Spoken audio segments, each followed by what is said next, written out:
और कि graphical method for the equilibrium of coplanar forces. इसका मतलब क्या है कि अगर किसी भी प्लेन में बहुत सारा फोर्स एक पॉइंट पर एक्ट कर रहा है, ठीक है, और वो इक्विलिब्रियम कंडीशन में है या नहीं है, उसको कैसे ग्राफिकली कैसे बताना है, इसके बारे में हम पढ़ते हैं। तो क्या कर रहा है, the equilibrium of such forces may also be studies graphically by drawing the vector diagram. This may also be done studying the converse of the law of triangle of forces. दूसरा क्या है, converse of the law of polygon of forces.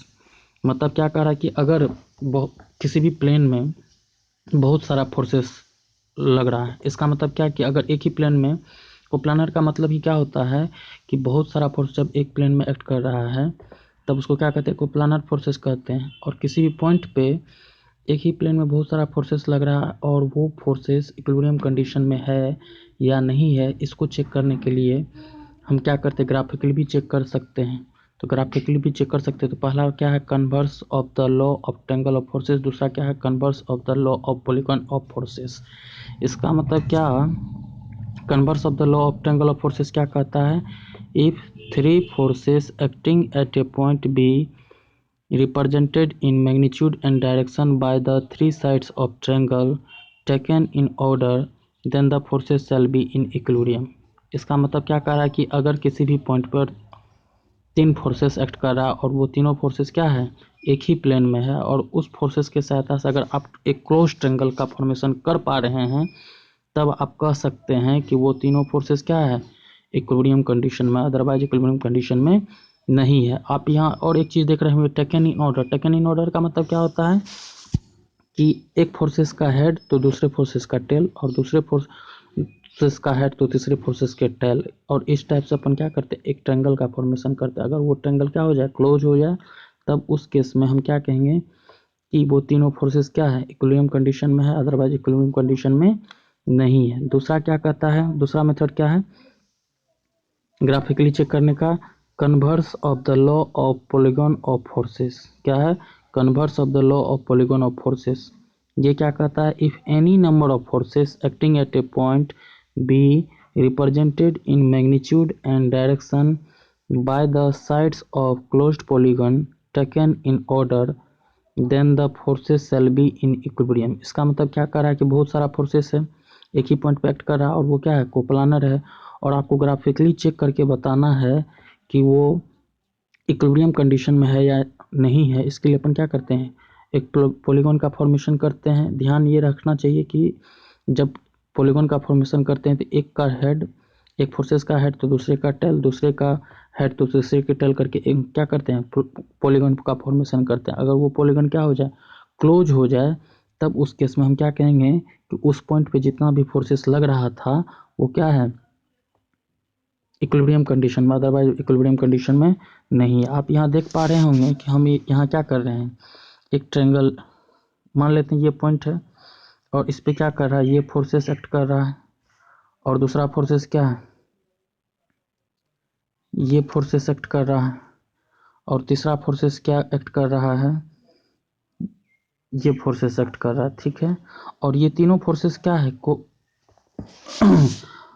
Equilibrium condition में है या नहीं है, इसके लिए इसको क्या करना है कि इक्विलिब्रियम कंडीशन में है या नहीं है, इसको चेक करना है। तो हम क्या करेंगे, इस तीनों फोर्सेस को सबसे पहले क्या करेंगे, इक्विलिब्रियम ट्रायंगल का फॉर्मेशन करेंगे। तो ध्यान रखेंगे कि अगर मान लेते ये एक नंबर हो, एक फोर्स नंबर 1 हो गया, ये फोर्स नंबर 2 हो गया, और ये फोर्स नंबर 3 हो गया, तो फोर्स नंबर 1 को और आगे की ओर बढ़ाएं, आगे की ओर बढ़ाएं। इसका मतलब क्या है, क्लोज ट्रायंगल का फॉर्मेशन होगा। यहाँ आप देख रहे हैं, देखिए अगर फोर्स नंबर 1 को आगे की ओर बढ़ाएं, तो फोर्स नंबर 1 को आगे की ओर बढ़ाते हैं तो क्या होगा, देखिए यहाँ आगे ये हो गया, दूसरा ये हो गया, और तीसरा क्या था, ये था। तो ये क्या कर रहा है, एक क्लोज ट्रायंगल का फॉर्मेशन कर रहा है। अगर ये क्लोज ट्रायंगल का फॉर्मेशन कर रहा है, इसका मतलब क्या है कि इस पॉइंट पे जो तीनों फोर्सेस एक्ट कर रहा था वो क्या है, इक्विलिब्रियम कंडीशन में, अदरवाइज अपन क्या कहेंगे, इक्विलिब्रियम कंडीशन में नहीं है। इसी तरह से पॉलीगॉन का भी चेक करते हैं, क्या करते हैं, इसी टाइप से पॉलीगॉन का भी चेक करते हैं। अब एक क्वेश्चन क्या है कि an electric light fixture weighing 15 newton hangs from a point C by two string AC and BC the string AC is inclined at 60 degree to the horizontal and BC at 45 degree to the vertical as shown in figure. Now draw the vector diagram for the given system of forces as shown in figure B and as discussed below. मतलब क्या कर रहा है कि ये problem इससे पहले भी आपको बता चुके थे, वहाँ जो बताए थे वहाँ हम क्या किए थे, लामिस थ्योरम लगा के टेंशन फाइंड आउट किए थे। अब यहाँ जो है हमको क्या करना है, वेक्टर डायग्राम की सहायता से क्या करना है, फाइंड आउट करना है। तो सबसे पहले क्या करते हैं, इस फिगर अगर यहाँ देख रहे हैं, ये प्रॉब्लम आपको पहले भी मिल चुका होगा। तो इससे पहले जो इस प्रॉब्लम को बनाए थे, किससे बनाए थे, लामिस थ्योरम से बनाए थे। अब क्या किससे बनाएंगे, तो इसका आप सबसे पहले ड्रॉ करेंगे वेक्टर स्पेस डायग्राम, और स्पेस डायग्राम की सहायता से क्या करेंगे, वेक्टर डायग्राम ड्रॉ करके स्केल की सहायता से हम क्या करेंगे कि टेंशन निकालना है, किसमें, बीसी और एसी में। तो हम यहाँ इस फिगर का क्या करते हैं, वेक्टर डायग्राम बनाते हैं। तो वेक्टर डायग्राम बनाने के लिए ये क्या हो गया, टेंशन इन एवी को हम क्या रिप्रेजेंट कर रहे हैं, टेंशन इन एवी को हम क्या करेंगे, अगर ड्रॉ करें तो हम यहाँ इतना पोर्शन को क्या करेंगे, बाहर निकाल लेंगे, क्या करेंगे, बाहर निकाल लेंगे। ठीक, अब यहाँ देखिए हम दिखा रहे हैं वेक्टर डायग्राम ड्रॉ करने के लिए। तो इस सी पॉइंट पे कौन कौन सा फोर्सेस लग रहा है, ये forces tension in AC, tension in BC, और यहाँ क्या है, 15 न्यूटन का फोर्स नीचे की ओर लग रहा है। ठीक, और इसका क्या करेंगे, ये जो अभी हम ड्रॉ कर रहे हैं वो क्या है, स्पेस डायग्राम, और स्पेस डायग्राम का जो नोटेशन आपको हम बता चुके हैं, क्या बता चुके हैं, अगर ये टीबीसी है तो ये क्या हो गया, टीबीसी हो गया, और ये क्या हो गया, टी ए सी हो जाएगा। ठीक है, और ये क्या हो जाएगा, 15 न्यूटन का फोर्स नीचे की ओर लग रहा है। तो आपको इससे पहले वाला फिगर में ये भी बता चुका, इससे पहले वाले चैप्टर फर्स्ट यूनिट में आप पढ़े होंगे बॉज नोटेशन। बॉज नोटेशन में क्या कर रहा है कि जब भी स्पेस डायग्राम को क्या करते हैं, नेमिंग करते हैं, तो वो किसके सहायता से करते हैं, बॉज नोटेशन के सहायता से। और बॉज नोटेशन क्या कहता है कि हमेशा जो है किसे कैपिटल लेटर से रिप्रेजेंट करते थे। मान लेते हैं ये पी है, ये क्या है, पी, आप यहाँ देख पा रहे होंगे ये क्या है, पी है, और इसको क्या करते थे, घेर देते थे सेम टू सेम, ये क्या है, क्यू है, क्या है, क्यू है। अब यहाँ देखिए फिर से हम दिखा रहे हैं, ये पी है, ये पी है, और ये क्यू है, और ये क्या था, आर था। इसी टाइप से बॉज नोटेशन में क्या करते थे, नेमिंग करते थे, क्या करते थे, नेमिंग करते थे। और ये जो हम अभी ड्रॉ कर रहे हैं वो क्या है, स्पेस डायग्राम है, स्पेस डायग्राम, और इस स्पेस डायग्राम की सहायता से अपने को क्या करना रहता है, वेक्टर डायग्राम ड्रॉ करना रहता है। और अगर वेक्टर डायग्राम ड्रॉ करने के बाद अगर वो ट्रायंगल का फॉर्मेशन कर रहा है और वो क्या हो गया, क्लोज हो गया, तब हम क्या कहेंगे कि सी जो है वो किस कंडीशन में है, इक्विलिब्रियम कंडीशन में, अदरवाइज इक्विलिब्रियम कंडीशन में नहीं है। तो आप इस यहाँ देख पा रहे होंगे, इसको हम बना रहे हैं किससे, वेक्टर डायग्राम की सहायता से। तो गिवन क्या दिया हुआ कि वेट एट सी कितना था, 15 न्यूटन था, और टी ए सी को अपन क्या करते हैं, force in the string A C, मतलब क्या, force in the string A C को अपन किसी से रिप्रेजेंट कर रहे हैं, टेंशन इन ए सी से, और टेंशन इन बी सी को force in the string B C से। First of all draw the space diagram for the joint C and name the forces according to Bow's notation as shown in figure A. इससे पहले भी हम दिखा चुके हैं कि बॉज नोटेशन से कैसे करते हैं। यहाँ देखिए पी है, इससे पहले वाले फिगर में हम जैसे करके दिखाए तो उसी टाइप से यहाँ भी है, ये पी है, ये क्यू है, और ये क्या है, आर है। और यहाँ the forces T S C is named as, अगर बोलेगा कि फोर्सेस टी एस सी को बॉज नोटेशन से कैसे बोलेंगे, तो आर क्यू बोलेंगे। क्या बोलेंगे, टी एस सी कहाँ है, यहाँ देखिए टी एस सी कहाँ है, टी एस सी आपका ये है, और ये टी एस सी किसके बीच में आ रहा है, और आर और क्यू के बीच में आ रहा है। तो T S C is named as according to Bow's notation R Q. The forces TBC is named as according to Bose notation R PR, क्योंकि BC देखिए BC कहाँ है, P और R के बीच में है। तो इसको अगर Bose notation से रिप्रेजेंट करेंगे तो ये क्या हो गया, फोर्सेस TBC को किससे कैसे रिप्रेजेंट करेंगे, PR से रिप्रेजेंट करेंगे। ठीक है, और इसके सहायता से हम क्या कर रहे हैं, वेक्टर डायग्राम ड्रॉ कर रहे हैं। तो वेक्टर डायग्राम ड्रॉ करने के लिए हम क्या कर रहे हैं कि एक स्केल लिए, और स्केल की सहायता से देखिए ये यहाँ आप देख पा रहे होंगे कि ये कितना का फोर्सेस लग रहा था, 15 न्यूटन का फोर्सेस लग रहा था।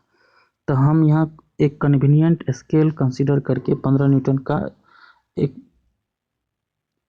क्या कर रहे हैं, एक स्केल कंसीडर कर रहे हैं। हम मान लेते हैं स्केल कंसीडर कर रहे हैं कि 1 मीटर जो है 1 न्यूटन को रिप्रेजेंट कर रहा है। ठीक है, 1 मीटर जो है 1 मीटर, 1 सेंटीमीटर मान लेते हैं, 1 सेंटीमीटर जो है 1 न्यूटन को रिप्रेजेंट कर रहा है। तो 15 न्यूटन को रिप्रेजेंट करने के लिए कितना बड़ा लाइन को खींचना पड़ेगा, 15 सेंटीमीटर बड़ा लाइन खींचना पड़ेगा।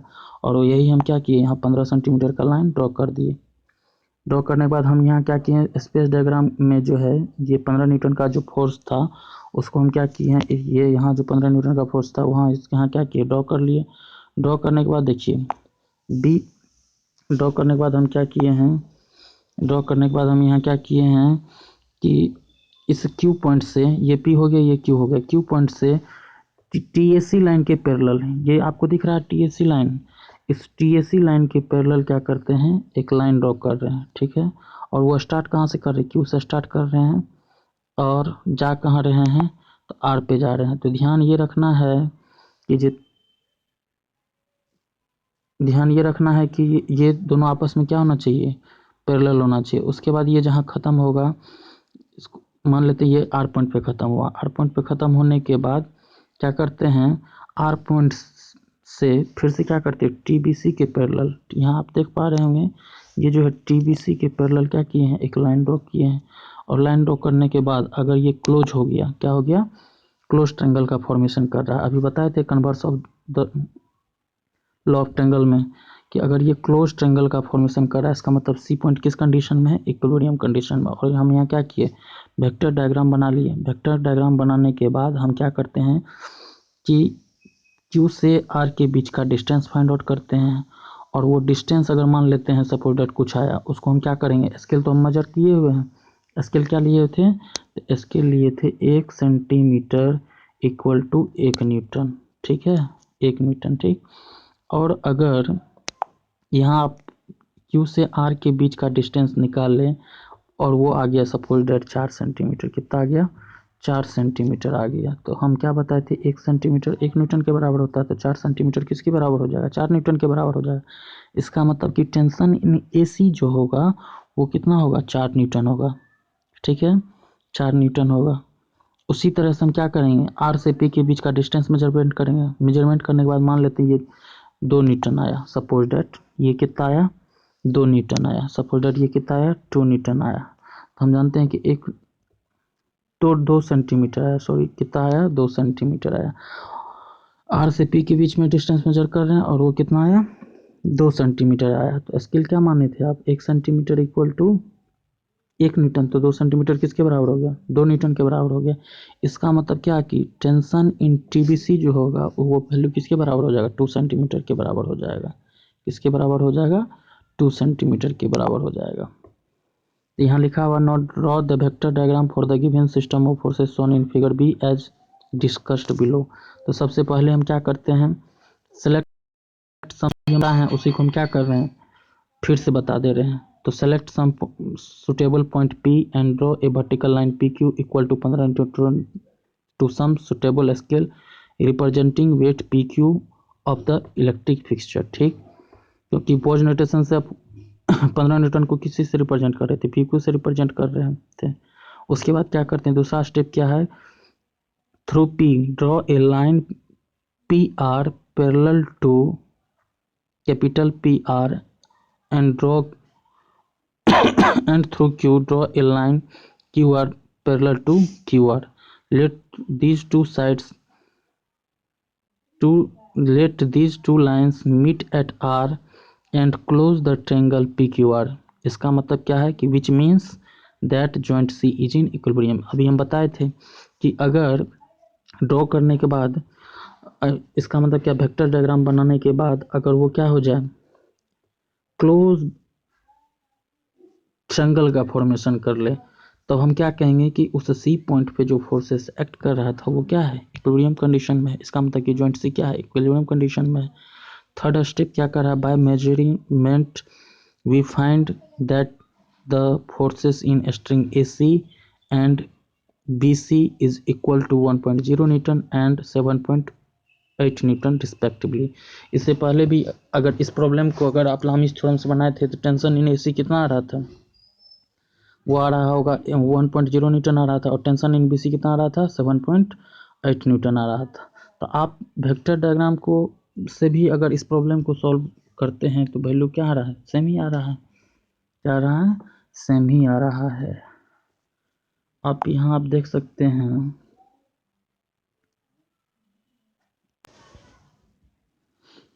Consider of equilibrium. तो consider a body acted upon bye A number of coplanar non concurrent forces. A little consideration will show that as a resultant of these forces of the body may have any one of the following states. पहला क्या कर रहा है condition of equilibrium में, पहला क्या कर रहा है कि the body may move in one direction, पहला कंडीशन है इक्विलिब्रियम। दूसरा कंडीशन क्या है, the body may rotate about itself without moving, the body may rotate about itself without moving. तीसरा क्या है, the body may move in any one direction and at the same time it may also rotate about itself. इसका मतलब क्या कि body जो है किसी भी डायरेक्शन में मूव भी कर सकता है और अपने और यहाँ क्या लिखा, आल्सो रोटेट अबाउट इटसेल्फ, और वो घूम भी सकता है अबाउट इटसेल्फ। नेक्स्ट पॉइंट क्या है, the body may be completely at rest भी हो सकता है। नोट क्या कर रहा है, the below mentioned three equilibrium are known as the condition of equilibrium. Condition of equilibrium क्या है, summation of horizontal forces equal to zero, summation of moment equal to zero, और summation of vertical forces is equal to zero. अब यहाँ एक aeroplane देख रहे हैं, यहाँ क्या है, when an aircraft is flying level at a constant speed all four forces are in balance और equilibrium, all forces are balance or equilibrium, all forces are balance or equilibrium, all forces are